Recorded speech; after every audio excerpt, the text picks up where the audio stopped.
আসসালামু আলাইকুম ওয়া রাহমাতুল্লাহ।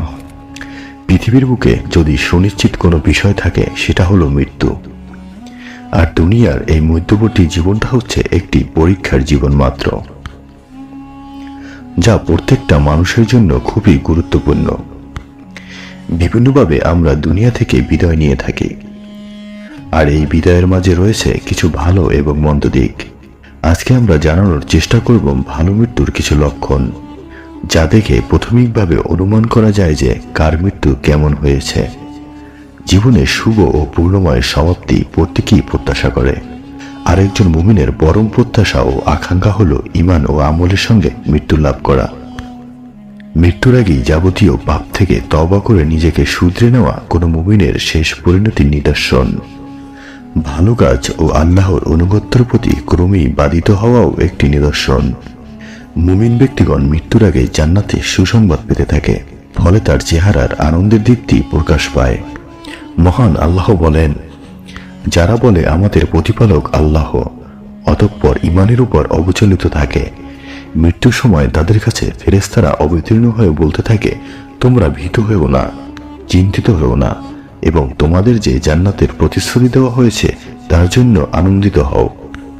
বিখ্যাত হাদিস বিশারদ শায়েখ নাসিমউদ্দিন আলবানী তার আহকামুল জানায়েজ নামক কিতাবে কোরআন ও হাদিসের আলোকে মানুষের শুভ পরিণাম ও পূর্ণময় মৃত্যুর 19টি আলামত উল্লেখ করেছেন। প্রত্যেকটি সঙ্গে তিনি কোরআন বা হাদিসের উদ্বৃত্তি উপস্থাপন করেছেন। উদ্বৃত্তি ছাড়া সংক্ষেপে মূল বিষয়গুলো তুলে ধরলাম। প্রথমত, কালিমায়ে শাহাদত পাঠ করে মৃত্যুবরণ করা, অর্থাৎ মৃত্যুর আগে যে ব্যক্তি কালিমা পাঠ করে মৃত্যুবরণ করে, আমরা তার মৃত্যুকে ভালো মৃত্যু হিসেবে গণ্য করতে পারি। দ্বিতীয়ত, মৃত্যুর পর কপাল থেকে ঘাম বের হওয়া। তৃতীয়ত, পবিত্র জুমার রাত বা দিনে মৃত্যুবরণ করা। চতুর্থ, যুদ্ধের ময়দানে শাহাদত বরণ করা। পঞ্চম, আল্লাহর পথে গাজী হয়ে মৃত্যুবরণ করা। ষষ্ঠম, কোনো মহামারীতে আক্রান্ত হয়ে মৃত্যুবরণ করা। সপ্তম, পেটের পীড়ায় মৃত্যুবরণ করা। অষ্টম, পানিতে ডুবে মৃত্যুবরণ করা। নবম, কোনো কিছু পতিত হওয়ায় মৃত্যুবরণ করা। দশম, সন্তান প্রসব করার সময় কোনো নারী মৃত্যুবরণ করা। নাম্বার 11, আগুনে পুড়ে মৃত্যুবরণ করা। নাম্বার 12, ফুসফুস রোগে আক্রান্ত হয়ে মৃত্যুবরণ করা। নাম্বার 13, যক্ষা ও ক্ষয়কাশে আক্রান্ত হয়ে মৃত্যুবরণ করা।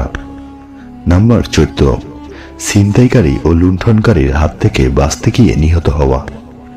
নাম্বার 15, ধর্মের ব্যাপারে যে কোনো প্রতিরোধের মুখে পতিত হয়ে মৃত্যুবরণ করা। নাম্বার 16, আত্মরক্ষার জন্য প্রতিরোধ করতে গিয়ে আক্রান্ত হয়ে মৃত্যুবরণ করা। 17, আল্লাহর পথে যুদ্ধের জন্য সারিবদ্ধ হওয়া অবস্থায় মৃত্যুবরণ করা। নাম্বার 18, কোনো নেক কাজ করা অবস্থায় মৃত্যুবরণ করা। এবং নাম্বার 19, অত্যাচারী শাসক অন্যায়ভাবে যাকে হত্যা করেছে, এছাড়া হজের ইহরাম বাঁধা অবস্থায় মৃত্যুবরণ করা। শেষ কাজ ইবাদত বন্দিগিতে অতিবাহিত হওয়া ইত্যাদি সুন্দর মৃত্যুর নিদর্শন। মহানবী সাল্লাল্লাহু আলাইহি ওয়াসাল্লাম ইরশাদ করেন, যে ব্যক্তি আল্লাহর সন্তুষ্টির আশায় লা ইলাহা ইল্লাল্লাহ বলবে এবং এটাই হবে তার শেষ আমল, সে ব্যক্তি জান্নাতে প্রবেশ করবে। যে আল্লাহর সন্তুষ্টির আশায় একদিন রোজা রাখবে এবং এটাই হবে তার শেষ আমল, সে জান্নাতে প্রবেশ করবে। যে আল্লাহর সন্তুষ্টির আশায় সদাকা করবে এবং এটাই হবে তার শেষ আমল, সে জান্নাতে প্রবেশ করবে। এজন্য সবার চেষ্টা করা চাই যেন দিন ও রাতের শেষ ও গুরুত্বপূর্ণ মুহূর্ত ইবাদতের মাধ্যমে অতিবাহিত হয়। মহান রব্বুল আলামিন আমাদের সকলকে ঈমানের সহিত মৃত্যুবরণ করার তৌফিক দান করুক। আমা তৌফিকি ইল্লা বিল্লাহ।